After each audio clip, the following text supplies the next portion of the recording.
Welcome to Hatman Strikes Back Daily Boxing News. So Aloys Jr. improves to 10-1, 9 by way of, with a third round TKO victory over David Jamieson on the Josh Taylor Echo Esserman undercard. Let's talk about it. For my money, this was the best that Aloys Jr. has looked so far as a professional. Now, David Jamieson did make it easy for him because he was very crude, very slow, and he was making the same mistakes over and over again, such as overreaching with right hands, which was inviting left hooks from Aloys Jr. So I get all that. The reason I say this was the best version of Aloys that I've seen so far is because of how calm he was, and that calmness led to improved fluidity. He was very, very fluid in this fight. What I also liked was the fact that he was willing to concede the pocket. He didn't meet Jamieson head on and get involved in a messy brawl. He said, okay, you come forward. I've got a back foot game. He started popping a jab, which was very sharp. He started walking Jamieson onto shots. He was looking for that left hook from the very first round. And I said during my live stream commentary that it's only a matter of time before that shot lands. In the meantime, he was able to connect with right hands. One of them dropped Jamieson in the first round, but he managed to get up and make it to the bell. Another one, very similar shot, dropped him in the second. And then finally in the third, that left hook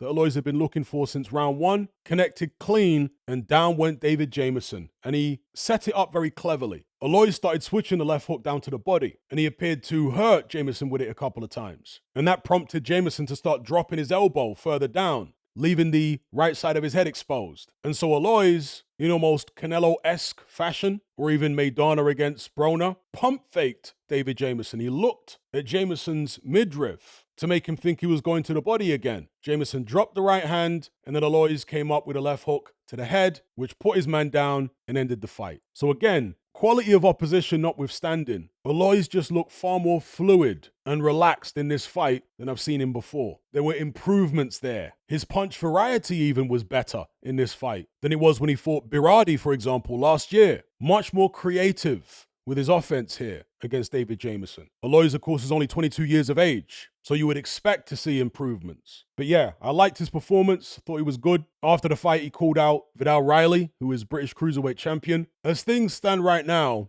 I still see Viddal Riley beating Aloys Jr. But if Aloys continues to improve at the rate that he has over the past year, I might change my mind at some point. So let's see. And in the post-fight interview, the one that I saw when Aloys was in the ring, he came across as quite normal for once. Normally he's a little off, but in this case he was cool, even though he had that little crown on his head and all that. That's all right. Bit of showmanship is all good. It's just that in the aftermath of some previous fights, he acted really melodramatic for very little reason. None of that here. He took it all in his stride, which was good to see. So yeah, Aloys Jr. moves on to bigger and better things. Hopefully, the British Boxing Board of Control order Viddal Riley to defend his British title against Aloys Jr. I'd like to see it. But what say you? Were you as impressed as I was by Aloys' performance here against David Jamieson? And how do you think he would get on against Viddal Riley? Drop a comment. Also, make sure you like and share this video and subscribe if you haven't done so already. And before I go, make sure you check out my latest content on Patreon. This week on the boxing tier, I uploaded the full Dave Allen versus Johnny Fisher rematch fight footage with my commentary over it. So you can watch the fight blow by blow with me calling the shots rather than Adam Smith. And relive the down goes Johnny moment till your heart's content.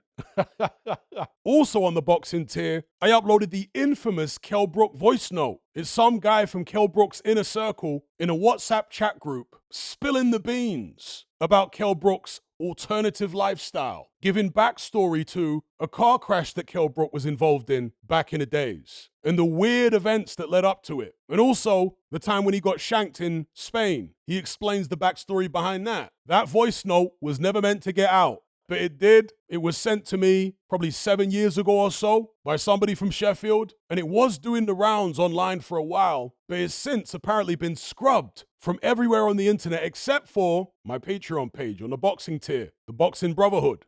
And on my topical tier, this week I've uploaded part 2 of The Mechanics of Faith, where I delve into why some people follow religion and why it actually helps them, and why other people don't follow religion, and in some cases, for the best. And in part 2 specifically, I explain why so many black men in the diaspora have turned their backs on the church and turned their backs on Christianity altogether. That's this week's topical content. And of course, if you sign up to my Patreon, you get access to my entire back catalog on the tier that you select, going back many, many years, hundreds and hundreds of episodes. And of course, last week on the topical tier, the Brotherhood of Reason, I uploaded an episode which was an instant hit, decoding the new movie Sinners. It went down fantastically well. In fact, you can listen to a free 10-minute sample of that decoding. Just click the link in the description box below. Anyway, I'll leave it there. I'll catch you on the next one. I'm out.